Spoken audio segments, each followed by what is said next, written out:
ఈ రాధా గోవింద ఆశ్రమం, గోశాల, మంగమ్మూరు రోడ్డు, ఒంగోలు.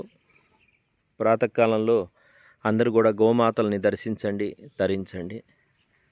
ముఖ్యమైన విషయం, ఉదయం పూట పొద్దున్నే గోమాతలకి ఇక్కడ దాణా పెట్టడం జరుగుతుంది.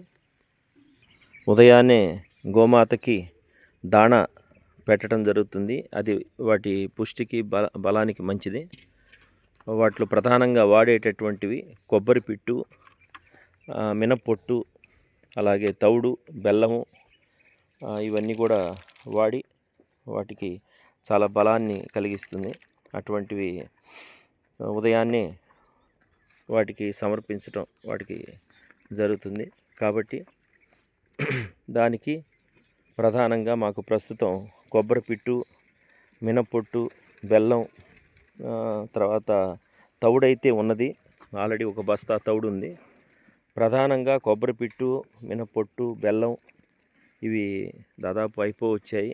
కాబట్టి ఎవరైనా సహృదయులైనటువంటి భక్తులు ఇది ఎక్కడ దొరుకుతాయి అంటే ప్రధానంగా గాంధీ మన బళ్ళమెట్లోనే పావురాళ్ళు కొట్టు అని ఉంది కదా, అక్కడ భరత్ గారని ఉంటారు.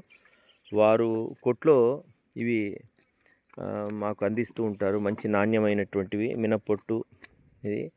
కాబట్టి ఎవరైనా అక్కడ వెళ్ళి వారి కొట్లో తీసుకొచ్చి మాకు చిట్టి ఆంజనేయ స్వామి దేవాలయంలో అయినా ఇవ్వచ్చు, లేదా డైరెక్ట్గా ఆశ్రమానికైనా వచ్చి వాటిని మాకు అందించవచ్చు. అది చాలా పోషణకి, బలానికి చాలా మంచిది. ప్రస్తుతం అవన్నీ కూడా అయిపోయినాయి.